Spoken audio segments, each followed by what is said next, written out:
we're facing, what we're fighting against. It is a neo-Marxist cultural revolution.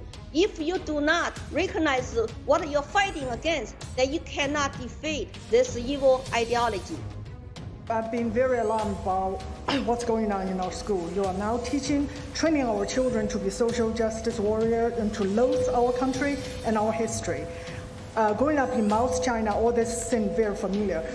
The communist regime used the same critical theory to divide people. The only difference is they use class instead of race.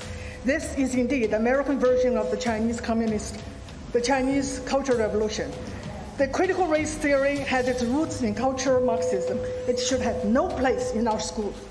The Mao wanted to create a genderless society. That's why girls like me could not wear beautiful clothes and could not do makeup. We have to just look like boys, unisex, no gender. They asexualize the population so that there's no more desire, no more bipolarity of male and female. Everybody looks like an automaton. I just want to let the American people know that what's going on in our school and in our country is really a replay of the Cultural Revolution in China. And I want people to see there's similarities, and the similarities are terrifying. I was 2 years old when he started his Cultural Revolution. When he died, I was 12. So for those 10 years, I witnessed the horrors of his Cultural Revolution, destruction of Chinese age-old culture, families, and weaponized children against parents, against neighbors. And Mao used urban youth called the Red Guards, and also as young as elementary school kids called the Young Pioneers, Red Scar children, to be his so-called loyal children. The video apparently shows a teacher here at Inderkum High School having a conversation off campus about what he tells his students. I have 180 days to turn them into revolutionaries. And he weaponized young people to go after 5 black classes and also encourage them to turn their parents over if they're black classes. So they have to draw the line, denounce their families, and change their last names in order to show loyalty to the state. So Biden just came out to say, all our trans children are our children. There's no such thing as someone else's child. No such thing as someone else's child. Our nation's children are all our children. Excuse me, this is America. They belong to parents, they don't belong to the government.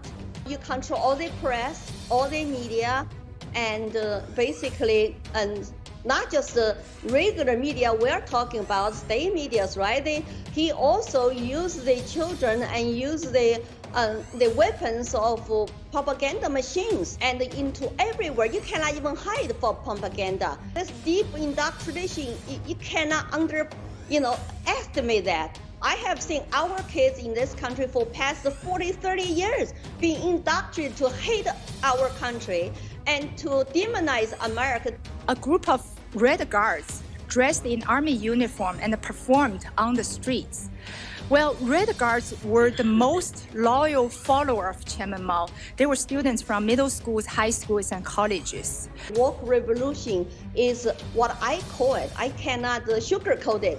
It is a neo-Marxist cultural revolution aimed to divide people and destroy America.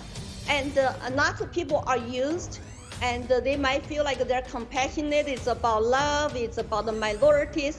But I have seen these tactics before. They don't care about minorities or people, and they are just use them to achieve their revolutionary goal, which is gain total control. I don't know why they're taking out of the Communist Party's tactic books to achieve their agenda here, including weaponize children.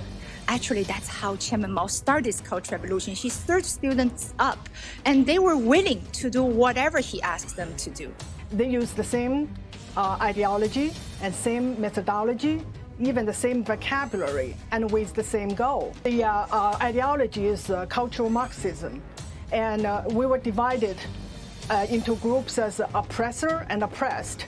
And here we use race, and there they use class. Progress, equality, equity. Well, those are all actually equity is a communist term. Without the government use force to redistribute wealth, how are you going to guarantee equity, which is equal outcome? I have heard that term before in China, and so I'm just shocked to see why American agencies and corporations and schools all talk about equity proudly every day. That's a communist term. So they define those terms and they control the names and they label people who disagree with them and force them to conform. Otherwise, you're going to lose your jobs, lose your careers. The people here who have a different review were labeled racist. But in the Cultural Revolution, the label is counter-revolutionary. So it is a hat that fits all. And once the hat is on your head, your life is ruined. I just want people to know that the freedom is fragile and we can lose it any time if we don't defend it.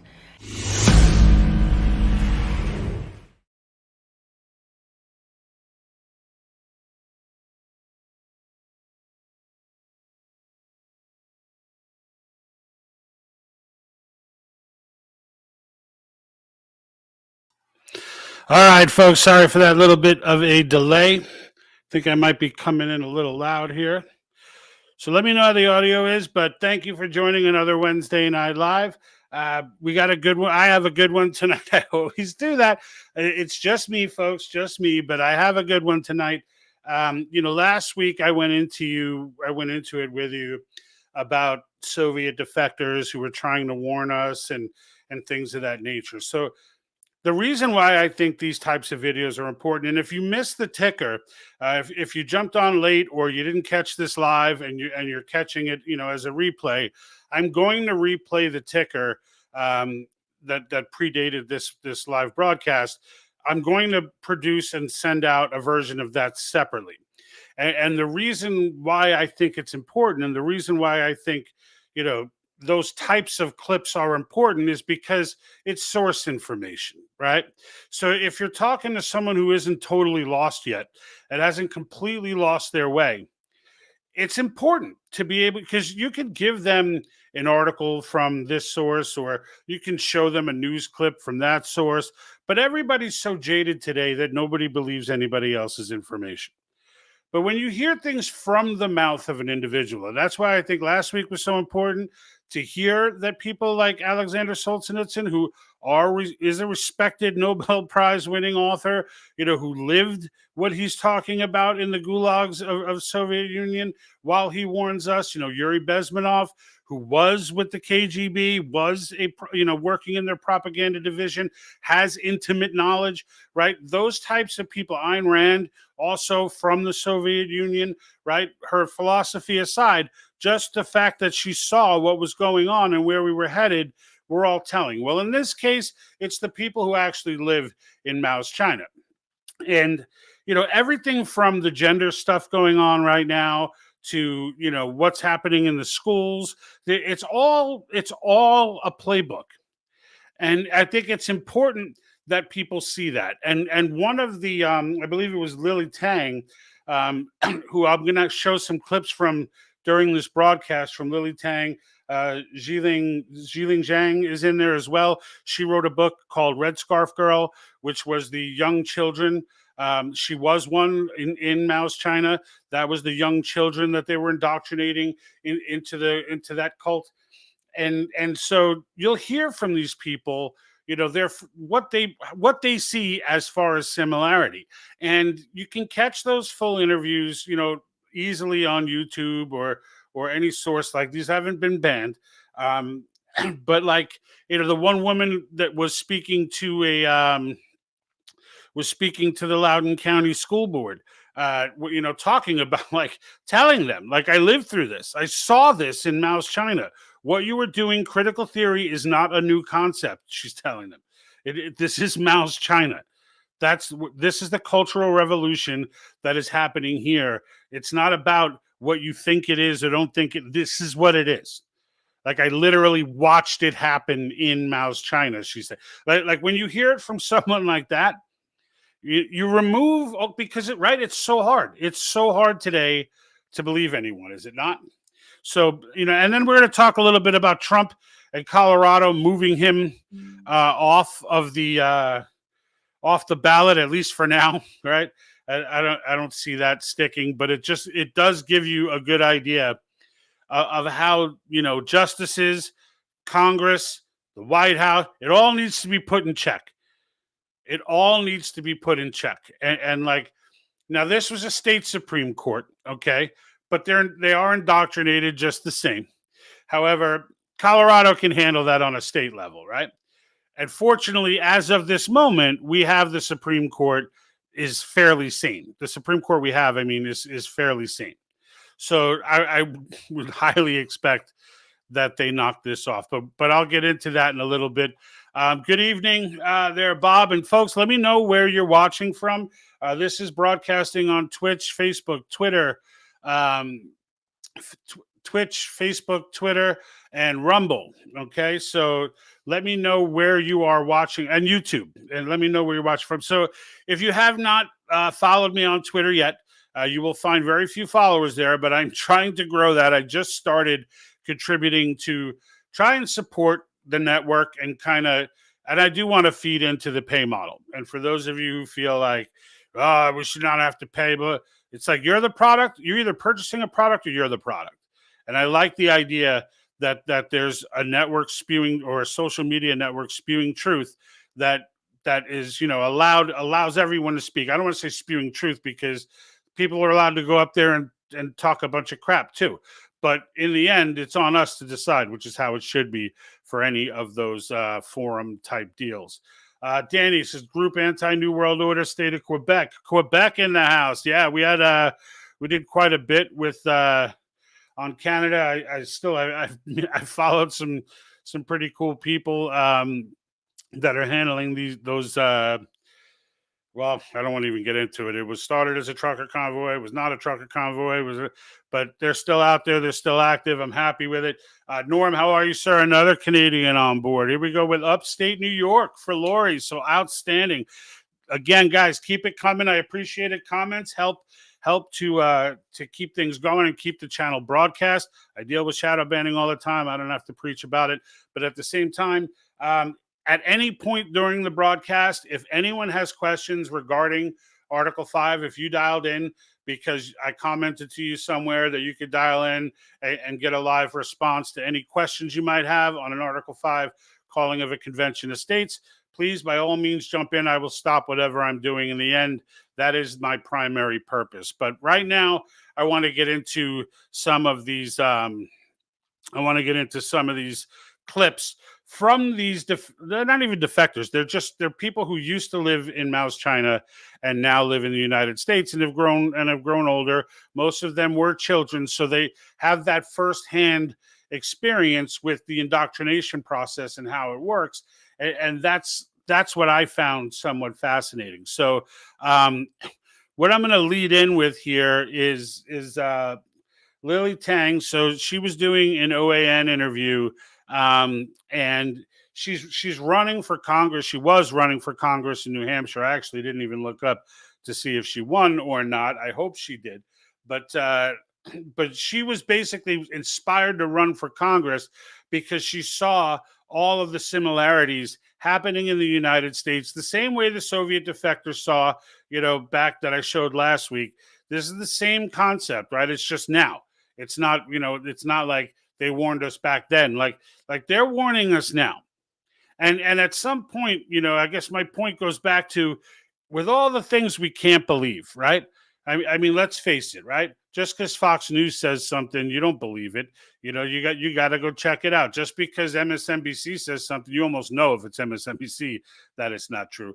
But like no matter what source someone throws at you, right? Certainly not some blogger, whatever it is that you need to see. If it's a story about some tech or some crazy stuff the government's going to do, well, I need to see some kind of DARPA documents or something from the NSA or CIA or like hand official documents, to validate, because I don't believe anybody. And I think most of us are in that situation. So when we have, even when I fell in love with Article 5, and the calling of a convention of states as a method, as the only method at this point, to throw a blow and land one, a big one that hurts and staggers the federal government, right? The only way to do that is through constitutional amendment. And even as I learned that process and I went down that road, you know, all of the JBS, John Birch Society, and the Soros groups, and all of these organizations were just throwing junk out there, right? And as I started researching it,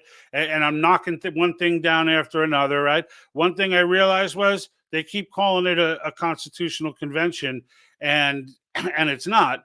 And what convinced me that it was wrong? Reading the source document. I went to Federalist Papers 40. Listen to Madison himself break down the case of why they were justified in what they did at the convention and why it was within their mandate, in their commission. And after hearing Madison, among others, but that was the most powerful one, was Federalist Paper 40. Once I heard it from Madison, there was no professor, I don't care how many degrees, there's no newspaper, there's no news broadcaster, no billionaire, no actor or actress, no friend or foe. There's no one that's going to tell me different. You're not going to tell me what the founders thought when the founders are documented clearly on what they thought. And this falls along those same lines. So this first one, is where she breaks down basically what woke is and what, you know, and she just breaks it right down. And there's more to this. There'll be more clips like this in the full release that I do when I send it out solo. But listen to what she says about her view of wokeness. Woke revolution is what I call it. I cannot sugarcoat it. It is a neo-Marxist cultural revolution aimed to divide people and destroy America. And lots of people are used, and they might feel like they're compassionate. It's about love. It's about the minorities. But I have seen these tactics before. They don't care about minorities or people, and they are just use them to achieve their revolutionary goal, which is gain total control. I don't know why they're taking out of the Communist Party's tactic books to achieve their agenda here, including weaponize children. Actually, that's how Chairman Mao started this Cultural Revolution. He stirred students up, and they were willing to do whatever he asked them to do. Right, that was Jiling Zhang that came in at the end there. It's JI-LING-JIANG. She does a long presentation. You can find it on YouTube. If you just put in her name, you'll find it. She does a long presentation years ago on a book she wrote called Red Scarf Girl, because she was a red scarf girl, and it's got her on the cover with the red scarf and everything. And just, you know, you listen to how it's broken down, right? It's like, imagine living through it. Imagine living through Mao's China and being excited about it, right? Like, and no three of these people were angry about it when they were children. It wasn't until later that they realized, like, when they were kids, they were just like the woke coconuts running around now. Same thing. Same exact thing. Running around, preaching it. This is what it's about. Unity. It's not even unity. Diversity, right? Conservative-minded people are for unity. These guys are for diversity. They are. Solidarity, though, is one, right? They're for unity amongst like-minded people, right? But they're not for unity. So all of these slogans are all slogans that have come back in full turn. Equity, right? Another one, equity, is huge, and she addresses that. Like, they bring up, and you should have seen it in the ticker, where she brings up terms like progressive and equity and et cetera, and she tells you, like, equity is a communist term. Like, I heard it in Mao's China over and over and over again. If you're a school teacher and you're watching this, all right, especially if you're one who's sympathetic to Mao's China, because we do, unfortunately, a lot of this has to do with that. This has been going on for some 60 years. And when you talk to some of these people, and I do engage them, even though I know there's no turn in their minds, I engage them anyway, because it's an educational experience for me to see what exactly it is that they were taught. And there are certain things that come up over and over and over again, where you start to identify them as like a thing, right? Like this is something that clearly runs across. Like they didn't come up with the idea; it runs across everything, right? And one of those things is Marxism has never been tried. Have you heard that before? Like they believe this. They believe Marxism has never been tried. And of course, it falls under it falls under the concept that, well, yeah, technically people, because you're like, how could they say that when clearly these things, but what they're taught is, well, it's been tried, but it's always been a tyrannical leader that is so. Like once we get the right person to do it, once we get the right government to be able to, to execute it properly, then it'll fully be realized. And here's the thing about that, right? And there's tons of stuff like that they repeat over and over, and they all tell it to you as if it's a learning experience for you. But here's the thing about the tyranny that always follows Marxism and why it happens. And some of these ladies get into it in their own stuff, but I'll just break it down for you real quick. It's when you're trying to produce equity and equal outcomes, it is absolutely essential that a tyrant be running the show. Why? Because not everyone's going to comply. And in order for equity to even have a chance, every single person has to go against human nature and be okay with working their tails off and innovating and creating for someone else to gain the benefit. And that never happens. It never happens. And in the end, how are you going to make it happen? Because it has to happen. You have to force it to happen. And it's not even a slippery slope. It's a cliff. Enter tyrant and the game begins. Every single time. The arrogance to think if you only got the right leader, that human being would not fall subject to the powerful notion of power is insane. It's just insane. So anyway, I want to get into the next one. So as I take you down this road where we look at these people, one of the things that I want to point out from Lily Tang, who was the one who spoke originally there, is she was asked, how do we get out of this, right? How do we get out of this? And her answer was beautiful. I don't have the clip of it, unfortunately. I believe it's in the intro, but I was scrambling today. That's why I came on a little late. But I'll tell you what she said. She said, we need to take it back locally. Does that sound familiar, folks? Of course it does, because I say it all the freaking time. Because that's what Article 5 is. And it's not even about Article 5 in that sense. You got to take it back locally anyway. That's how this country was designed to work. It's why when you see stupid clips of actors saying, there are all these free countries in the world, you should laugh and realize there is only one. There is only one. They thought Australia was free. They thought Europe was free. They thought Canada was free. But they're not free. They're allowed to be free. And there's a huge difference because 2020 taught us they can be unallowed to be free. Right? Australians were free until the government said, you can't leave your house.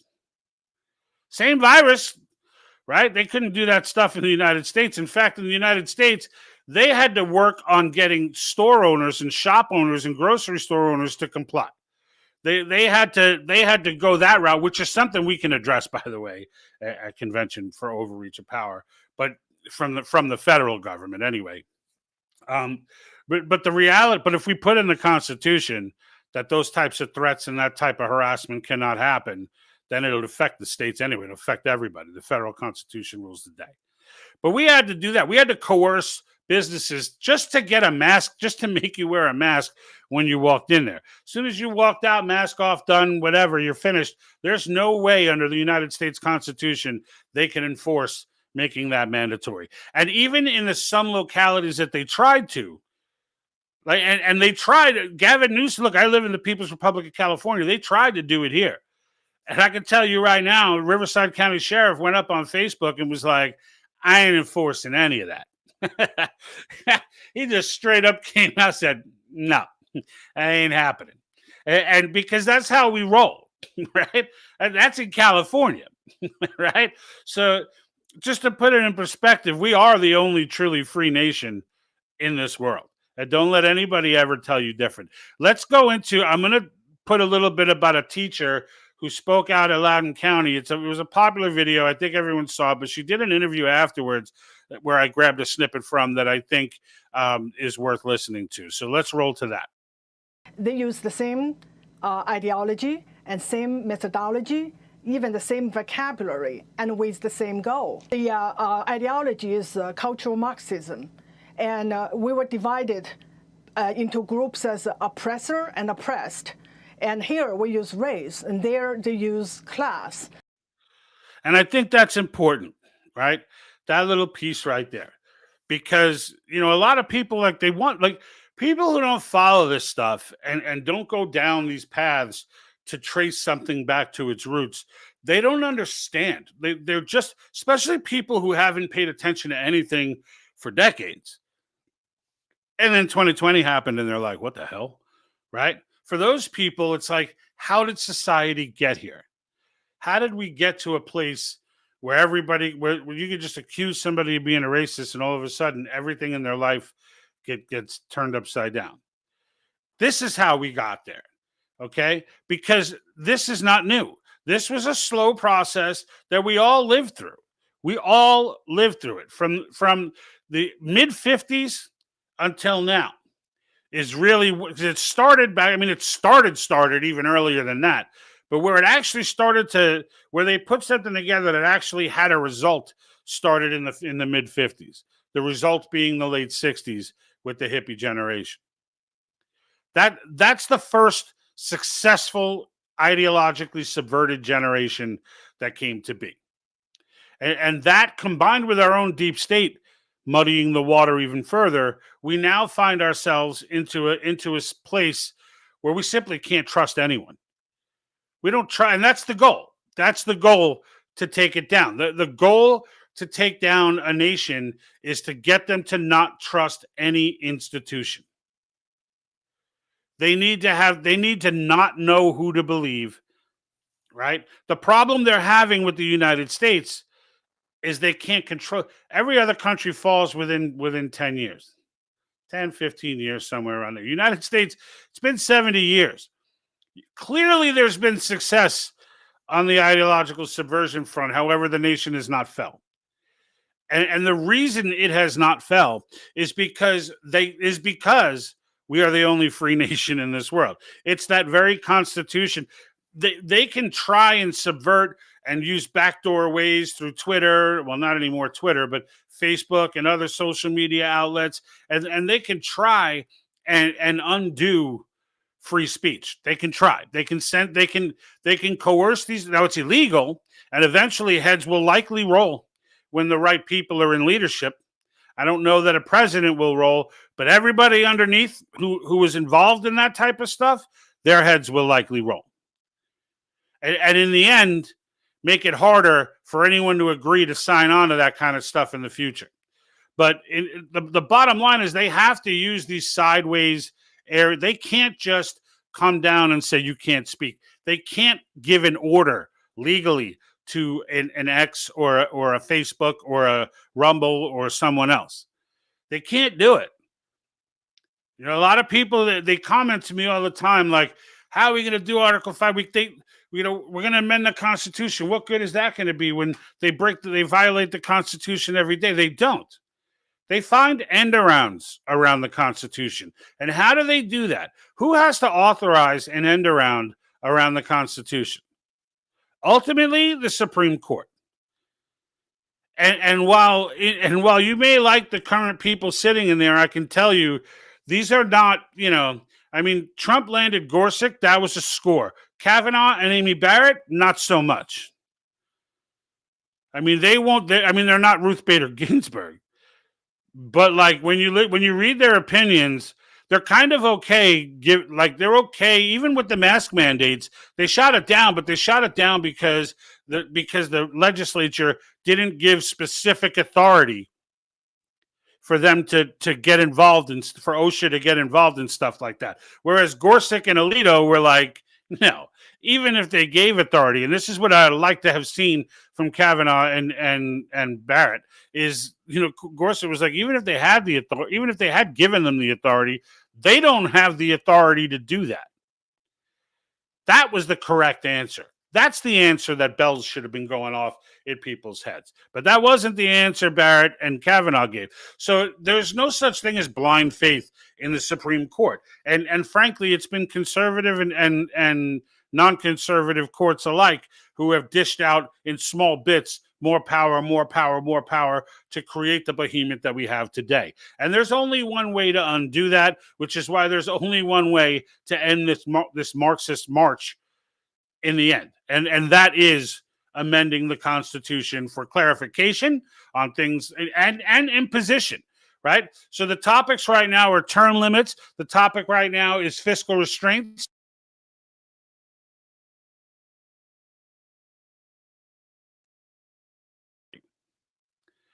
So within the realm of those three, anything proposed has to be restrictive of the federal government. Okay, term limits is kind of a no-brainer. Fiscal restraints, that hurts Marxists. If we get our fiscal house in order and we put ourselves back on a commodity standard, all right, like gold, but it doesn't have to be gold. It just needs to be a commodity that has set value, right? And we defang these regulatory agencies, shut down things like the State Department or the Department of Education and those OSHA. Those can all be handled locally.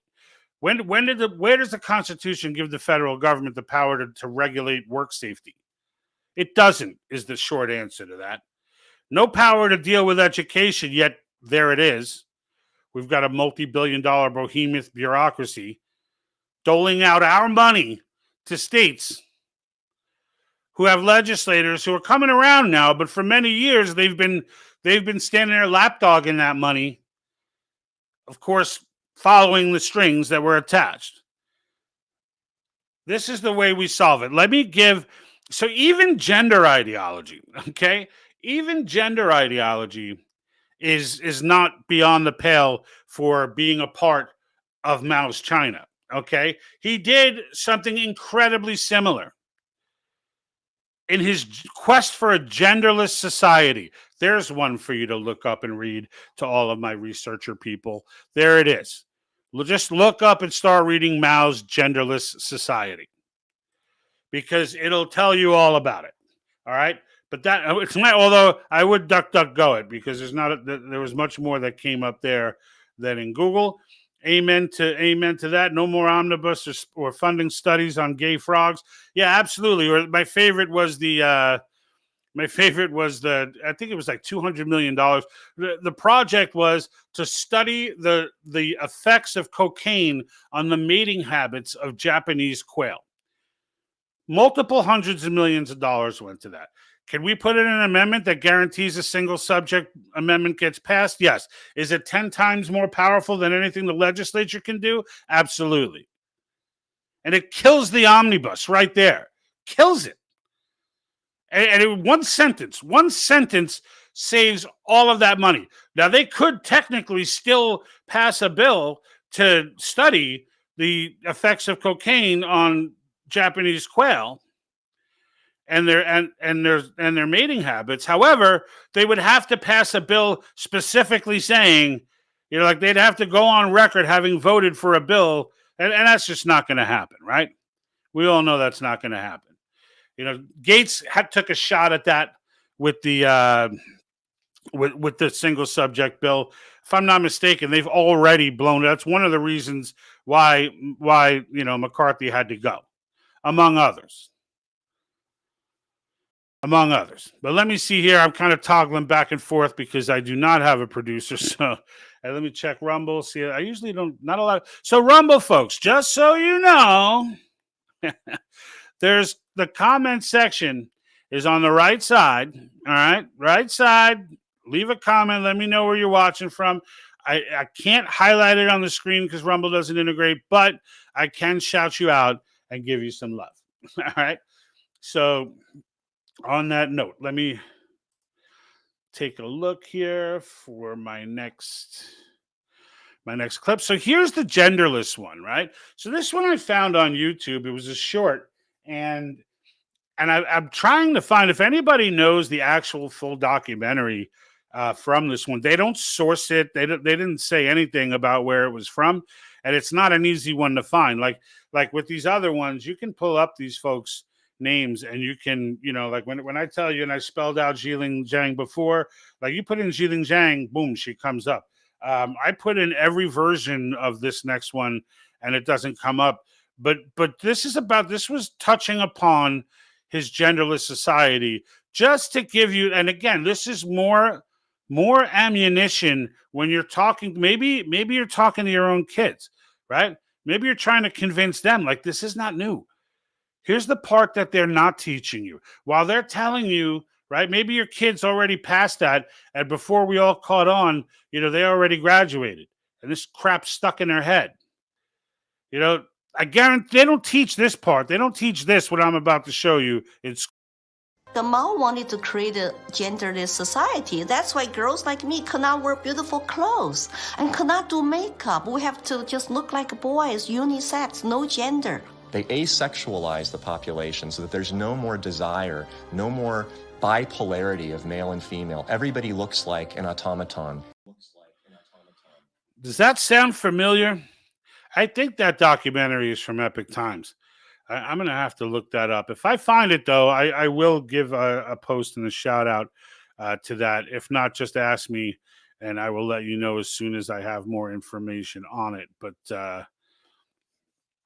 yeah, but they're even in Mao, like even the gender stuff is not made up. Like, and as much as I've looked into Mao's China and the CCP and the beginnings of the CCP and the fact that they declared a 100-year war against the United States, even before, like they declared us an enemy even before they won the war that they were in. It was in 1948 that Mao was on record talking about that war. Hide your strength, bide your time. Let the Soviets lead the way for now, and just keep building strength. And then one after another, as the colleges were all getting subverted to the point where, you listen to them talk about it, and the way they talk about it is like, and this was the Soviets talking about it, but it's all the same stuff.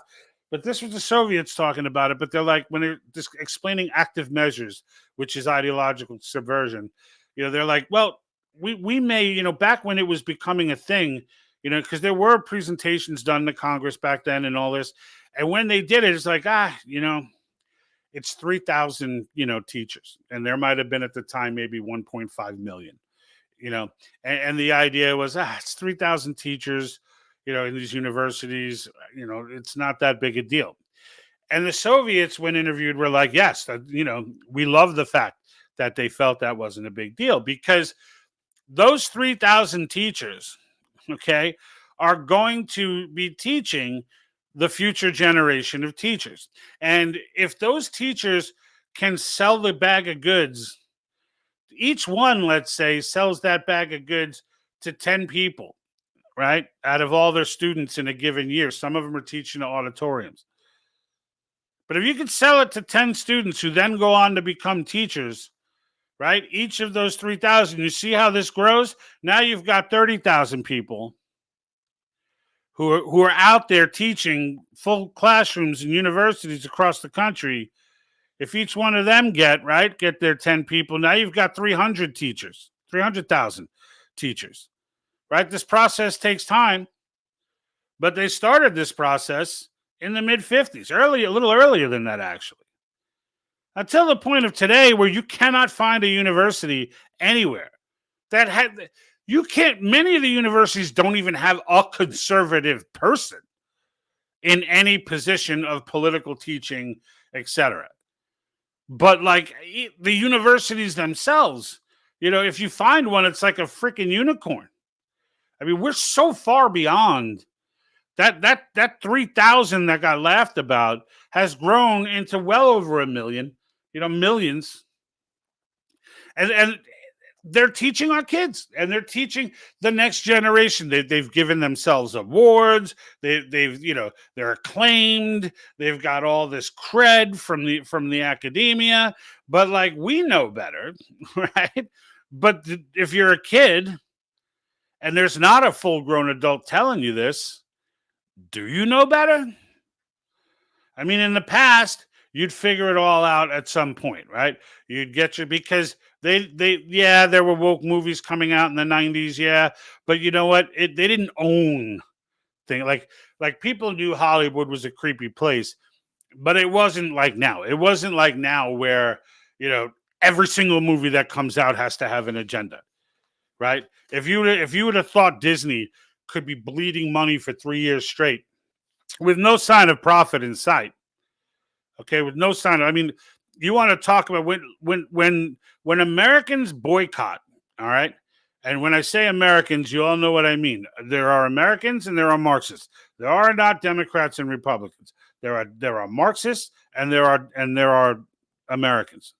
And those on the American side, when they boycott something hard, there's no company big enough to get away from it. And Disney is a perfect example, as they now engage in a proxy war to fight that guy off from what is it, Tyan or something, Tyan Investments, the activist guy who just bought it. And if you didn't know, there's a hostile takeover going on right now at Disney. It's been going on for some time. Back in May, let me see what his name is.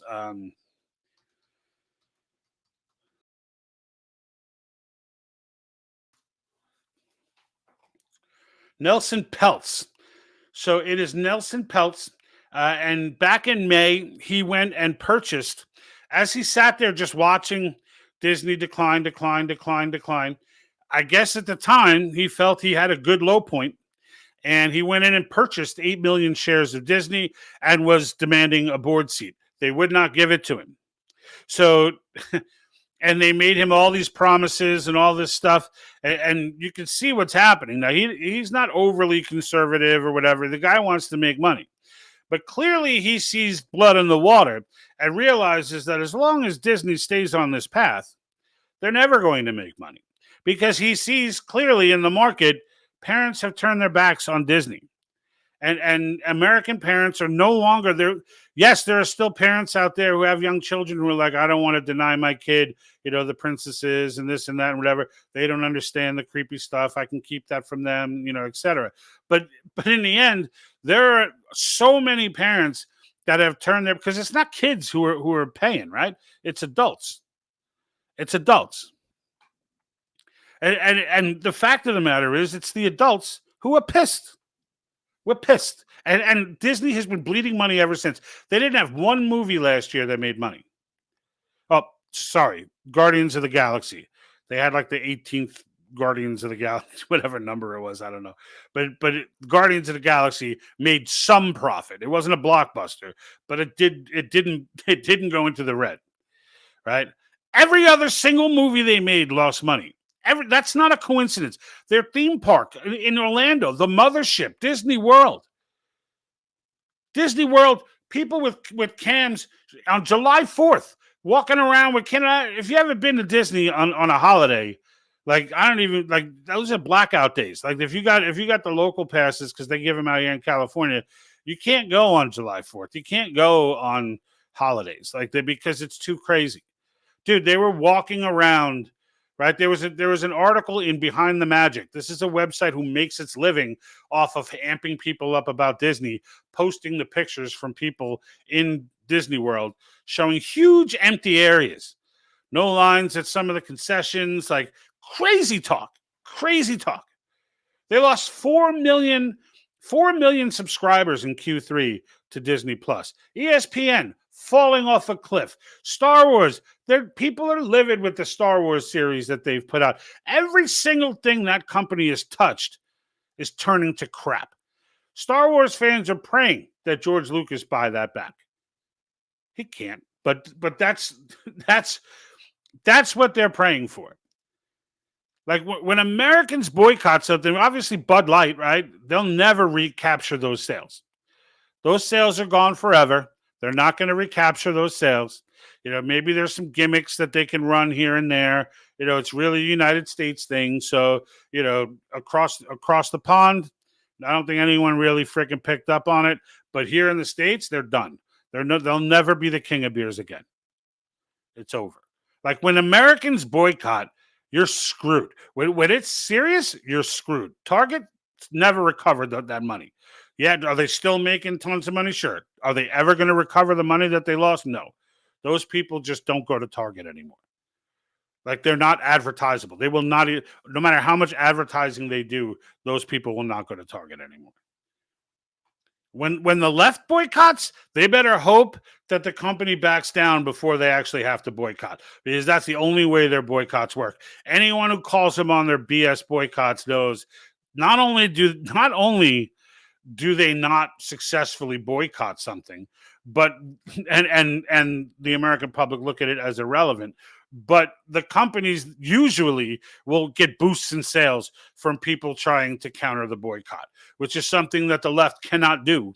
The Marxists cannot do when Americans boycott. There just aren't enough of them. Bots don't buy products. The illusion that there are so many of these people just falls apart. It just falls apart. And those are the kind of things that you have to look at when you're watching them lie to you. Because if you feel like half the country is buying into this Marxist doo-doo nonsense, you're wrong. Does it feel that way? Sure. There's no way. There's no way. The people don't exist. At maximum, and where I'm basing this number off of, I would say at maximum, we're looking at 30% max, probably more like 25 or 6. Why that many? Where did I get that from? Did I just pull it out of the air? I took that from the classic Solomon Asch study in conformity that has been replicated dozens of times. All right.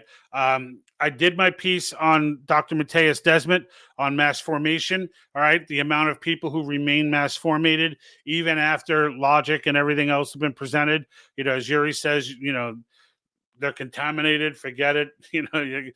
Those people, it still comes out to around the same as the Solomon Asch numbers, between 25 and 35%, usually below 30%.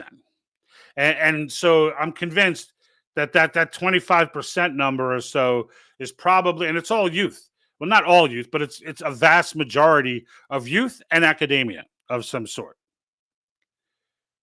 Beyond that, these people don't exist. Nope, but it doesn't matter, because they're creating this illusion by trying to control the fourth industrial revolution. They're going to try and convince you that this is the way to think. This is how everyone thinks. But the problem that they're having, and this is why it's going on for 70 years in the United States, and they couldn't just wrap it up in 20, the reason, or 10 even in some places like Venezuela, etc., Cuba, the reason they can't wrap it up so quickly is because they can't fully control the media.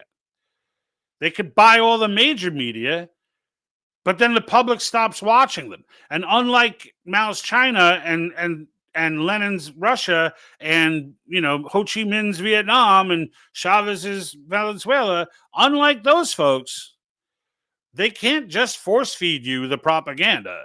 The real information is out there. If I know that it's not on my feed, and I know something, if I want to go research something, they can't hide that information from us here in the United States, which gives us a puncher's chance. What's crazy is that even though they can't, they've still been pretty successful in getting that message out. No?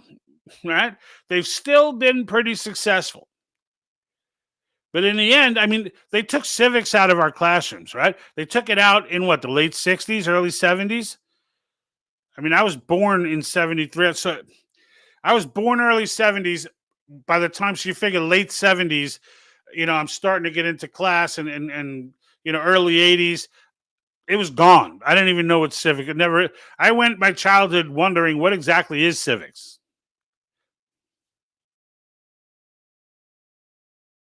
That's how I went through most of my childhood. Like civics was like this abstract concept. They put a little bit of civics mixed into social studies, the parts that they like, but they didn't teach you about your government. And how do we know this? Because go to someone, just walk up to a teacher and ask them, what system of government? Go up to a history teacher even. Let's take it to another level. Not a college professor, because they consciously lie. Go to the ones that teach the little ones, that should be teaching, and when I say little ones, high school as well. Go to the ones who should be teaching civics, who otherwise, had the subversion not began, would have been teaching civics. And ask them. Go to principals. Go wherever you got to go to the superintendent. Ask them what system of government do we live in. I mean, I'll assume someone might get it right, but you will be astonished at how many people get it wrong. They will call it, and if you hear them call it a democratic republic, they Googled it. Yes, that's what Google is saying our system of government is. If they turn around and try and tell you it's almost the same thing, well, it's very similar. No, it's not. It's a completely different form of government. As a matter of fact, it's a form of government designed to specifically avoid things like democracy, democratic republics, etc. But they don't know that. The people teaching your children do not know that. And that is not an accident. It's not like they're idiots. It's never come up in their entire all the way through to their masters. It has never once come up what type of government the United States operates in. What is our system of government? And that is just nonsense. That is just nonsense. But again, it's by design. And the ladies that gave those, that are trying to ring the bell, right? Are trying to ring the bell and set the alarm and try and wake up Americans who think that this is all just nonsense. Like if you can't listen to them, you're done. Like if you can't listen to someone who actually lived it, you're done. And not only are you done, but I'm not sharing any of my stuff with you when it hits the fan. Like, you brought this upon yourself. Anyone who tells me who to thunk it, I'm closing my door on. Because they're the reason I'm dealing with this right now. And I'll be damned if I'm going to help them when they did this to me. Now, if someone's truly suffering, would I sit there and watch them truly suffer? No, I don't think I have it in me to do that. But that being said, if it's just, hey, can you, if they look fairly well fed and they're asking me for food and I got enough for my family, no, the answer is no. And those people are going to have no recourse. Now, if they come to me emaciated, like they haven't eaten in months and they're about to, again, different story. But those people, I mean, think about it, right? As you watch this, is that you? Is that you? You got to ask yourself that. I'm not even prepared the way that I should be. And I know something's coming. I don't know what. I'll be honest. Most of us, right, are kind of concerned about just getting through 2024. I mean, you can see how desperate the deep state is getting, right? And that's going to bring me into my last piece about Donald Trump. You can see how desperate the deep state is getting. And how do you know this? Well, of course, you've got all the attacks and the bizarre accusations, but you've got a state Supreme Court now who has taken him off the ballot in Colorado. Now, it's better than murder, right? I mean, right? You had Tucker out there and some others. I know Alex Jones was saying similar stuff. Like, there's nothing left. There's nothing left but to kill him, right? And we all thought it was crazy when they said it. But if you think about it, There really is nothing left. I mean, they've kind of made it clear that there is no way they are going to let Donald Trump run for president. And they've tried everything. I mean, beyond reason. Like even people who were anti-Trump, it's gotten so bad that even they're looking at it and going, this is, I'm starting to jump on the Trump team here. Right? Because it's becoming obvious. Like it's embarrassing almost. And to now have a state Supreme Court, the Supreme Court's going to shut this down. And once they do, all of that nonsense is done. And if you don't know what the charges are, you think, if he's got charges, in order for them to make these charges legitimate, they have to demonstrate that Donald Trump did not believe that he won the election. They have to demonstrate in a court of law that Donald Trump just, he knew that he lost and he was just trying to it's crazy. And this particular one in Colorado, I think, was the insurrection one. And they might all be tied up. I don't know. There's like 20 of them, and they're all BS. They're all BS. But here we are. Here we are, sitting here, watching this poop show, saying to ourselves, what are they going to try to do? Right? What type of emergency are they going to? I mean, raise your hand, right? Drop in the comments if you think, if you have serious concerns about something happening between now and the 2024 election. And I got Bassy who commented here on live chat, North Carolina broke for Christmas, buy a costume, please. Thanks a lot, Biden. Yeah. And Bassy also says, Lady Mern, Merry Christmas. Merry Christmas to you too. You folks can't see these comments. I'm pulling them off of Rumble, but she says, love all you do. Mern from Jersey. Thank you, Mern. Much love right back at you. Merry Christmas. Definitely looking forward to the holiday season. I love Christmas time. I decorated my house this year. I'm very, very stoked about that. But I can't talk about Christmas when I'm supposed to be angry. It's just conflicting.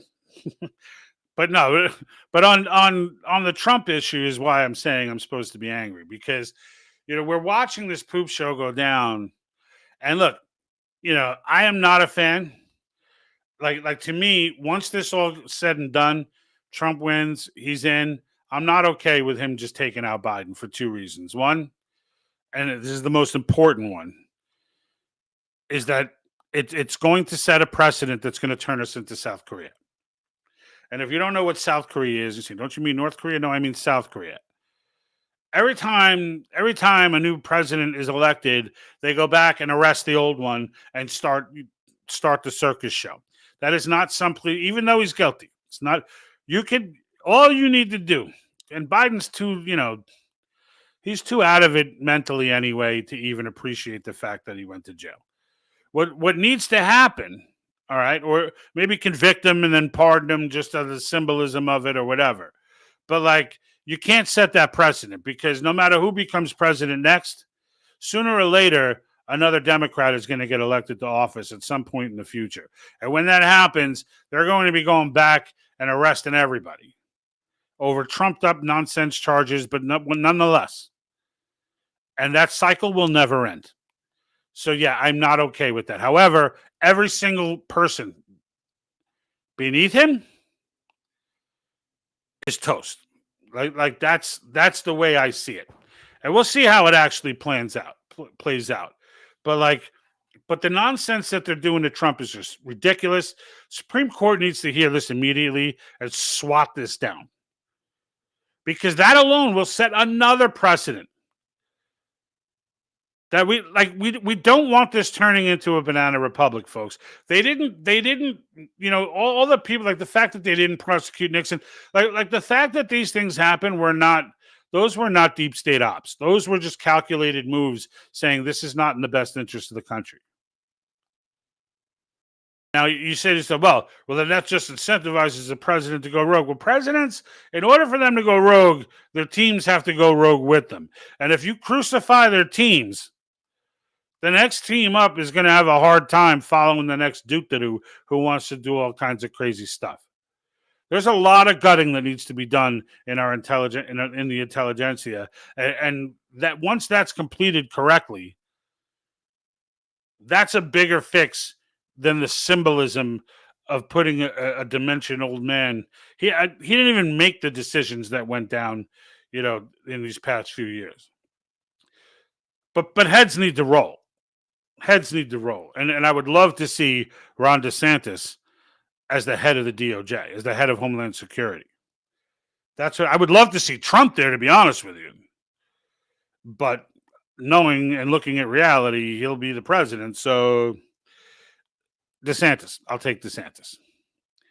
And just let him cut the ankles off of that guy right below the director, the guy who tours every new director and explains to them how they're going to do their job. From him down, chop, chop, chop, chop, chop. Shut down entire organizations like DARPA. There's no need for DARPA. Why do we have the CIA and NSA? There's no need for that. It's overkill. One of them's got to go. And then our job, right? We get these folks in place. Our job is to handle the big stuff. The heavy lifting comes to us. The death of Marxism, at least in the modern era, is going to come from us. It's going to come from the American people, because when those amendments are in place and the handcuffs and shackles are put on the federal government, forget which ones get ratified and which ones don't. It doesn't even matter. Going forward, from that day on, the federal government will absolutely have to take the American people. There's no more of this, well, screw them, we're going to do it. We're getting on a podium and telling us what we support and then doing like healthcare. The American people want this and that. Meanwhile, like 60% of the American people, like 50-something, not 60. It's like 50-something percent of the American people were absolutely against Obamacare, but he gets on a podium every week and tells everybody how the American people are for it.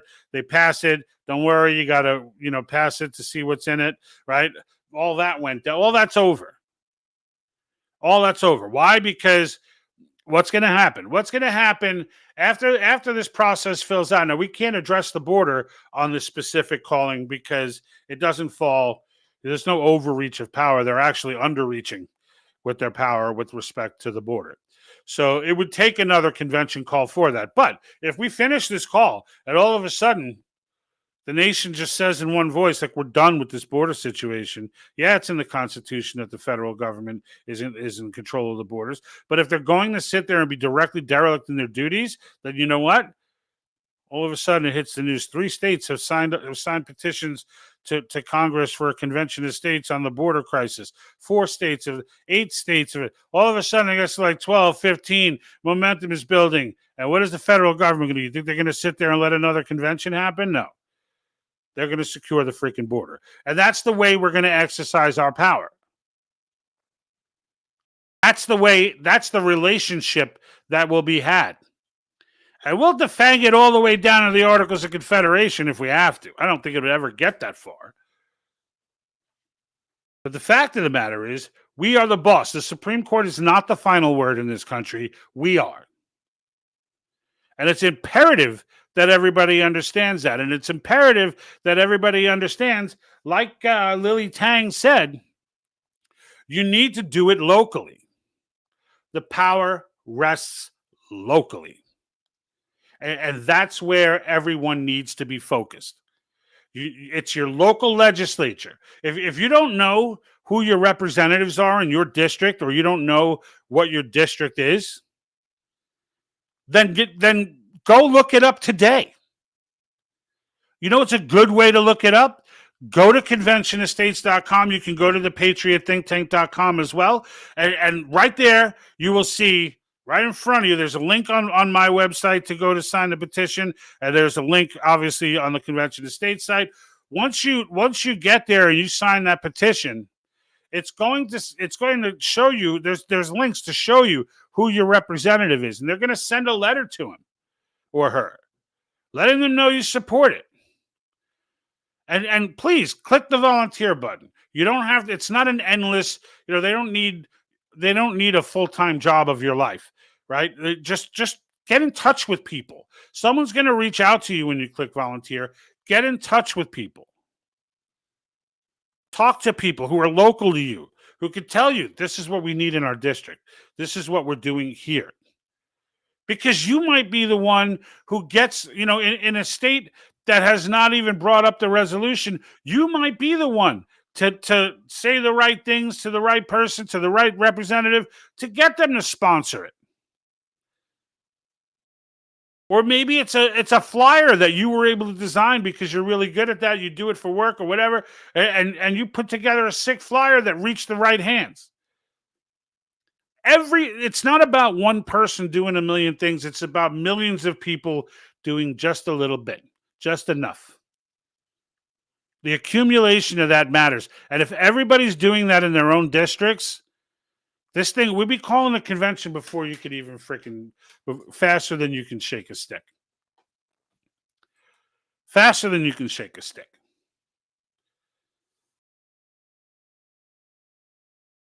And all of us come across these people, right? And we come across people who are frustrated, right? We come across people who have seen this country culturally, right? The Constitution, contrary to many's belief, has been firm. It's, it's got spills on it. It's been whacked around. It's dented, but it ain't broken. It ain't broken and it ain't torn. It's weathered because it's been attacked for sure, but it's held up. Our culture, on the other hand, not so much. And in the end, without the culture, the Constitution doesn't matter. If we lose our morality, if we lose our eagerness, if we lose our independence as people, not the independence from the Declaration, not independence guaranteed to us in our Constitution and other documents, but our actual independence. If we become okay with giving it away, well, we can technically give away the Constitution. But it's unthinkable. Inconceivable. To all my Princess Bride fans. But technically that could happen. It's wild to even think about it. But and we're not at that point. But I'm just saying, getting our culture back, getting our ambition back, getting the fact, like 30 years ago, before we were so deeply entrenched the way we are now, while they were still trying to do this in the earlier years, throughout the 80s, half the crap that goes on today would never be taught. If they tried to pull off 2020 in 1985, it would have been a joke. It would have been a joke. They had to wait for that subversion to sink deeper into the culture, into the mindset, more generations, get more people. But each generation that comes through, not everybody buys in. Not everybody. And to all those people that don't, God bless you. And you know what? These are the people who are going to save the nation. Look, when the founders decided to flip the bird, right, to King George, the fact of the matter is the Sons of Liberty did not make up the majority of the colonies. I mean, there was probably at the earliest points more than half the colonies who were either loyalists or just wanted to be left alone. Like that 50-50 split is something they were dealing with too. All right. Somewhere in that, 45-55, 50-50, somewhere in, we don't have exact numbers on something like that, but we could say it was fairly split. Not that there were more loyalists than Sons of Liberty, et cetera, but when you factored in the people who just wanted to be left alone, those people are the problem right now. Those people, because you can't be left alone. Like if you continue to take that stance, you'll be left alone by patriots. You'll be left alone by liberty-loving Americans. But because you chose to take that stance and gave no effort to try and take this nation back, it will eventually be lost. And once that happens, forget you're being left alone. You and every generation after you will never be left alone, and they will look to you and your generation as the one who gave it away. And that's real talk. You sit there and go, I don't see this, I don't see that. If you don't see anything, then you're not listening. If you heard me say this right now, then you can never again say, I didn't know. And don't think that no one is ever going to call you on your garbage, because they will. Because your friends know you, and everybody's got some friend who pays attention. And there will be no running. There will be no hiding. There will be no, I didn't know. It's not my fault. How could I have known? You could find as many people who want to share that with you and lie to yourself and tell yourself that you really didn't. Look, all these people didn't know either. That their head was intentionally stuck in the sand as well. And of course, you'll be coming to the rest of us for help. Right? You'll be coming to the rest of us for help, and you really won't deserve it. Because in the end, you may as well have been a Biden boy. You may as well have been it. Baby, I'm a Biden boy. I'm a Biden boy. Biden boy. Right? That's you. That's you. If you're that person that doesn't want to be bothered, may as well get the filters out, get yourself decked out, because you're going to be the one. You're going to be one of the ones. There'll be lots of you. You'll be in tents everywhere and doing whatever. Yeah, trying to, running through the streets like animals with the rest of the animale who've been running in the streets, protesting and this and that. But it won't matter at that point. It'll be over. And not only that, but it's not even the United States that we're fighting for alone. If you don't understand the fact that the entire world, whether you talk to some dude-to-do on Facebook or not, I could tell you there are plenty of people globally, all right, just from the reach that I have with Facebook. I mean, I've got now over 18,000 followers. There are a good 4,000 of them who are overseas or in another country of some sort. And I get messages all the time. Whenever I bring it up, I'm bringing it up late in the video now, so they're going to have to really be into it. But whenever I bring it up, I get a message from someone in the UK. I got one from Kazakhstan, from New Zealand, Canada all the time. So we understand. We understand. We understand that if the United States falls, we're all toast, because that's true. If the United States falls, the world is done. You will take the 70 years they tried to break us. 70 years. And it'll all be over for the whole world in a matter of a couple of years.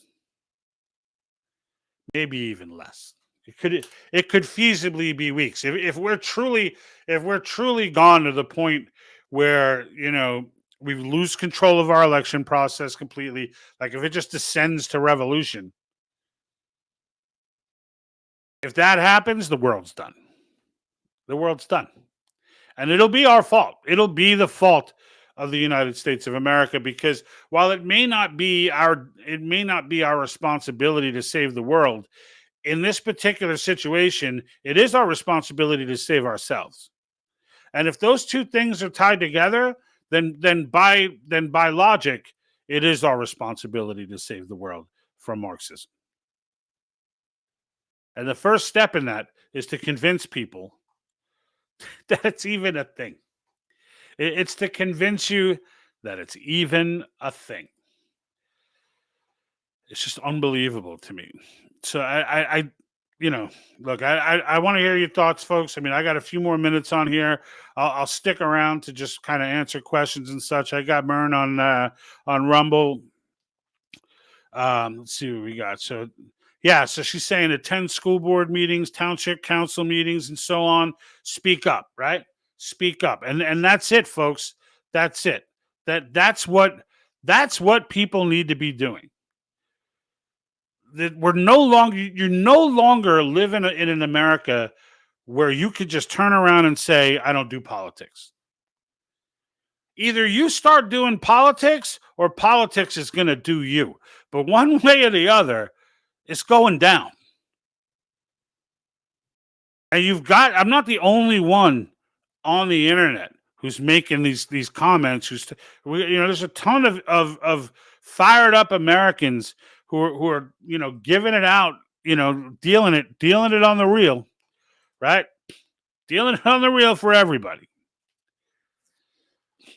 Lori Martins, Merry Christmas to all and stay safe and healthy. Absolutely. That was going to be my closing, but absolutely. Merry Christmas to everybody. It's on a Monday. It stinks when it's on a Monday. Well, I guess it's still kind of a 3-day weekend, I guess, but I don't know. I kind of like Friday Christmases, but as long as it's a weekday, I guess it's better than a weekend for those of us who don't work on the weekend. Much respect to those who do. I spent many years doing that. So, yeah, and here's what Laura says. The whole world is watching us. If we fall, so do they. That's absolutely true. Lori, there are and I was mentioning this earlier, just a few minutes ago.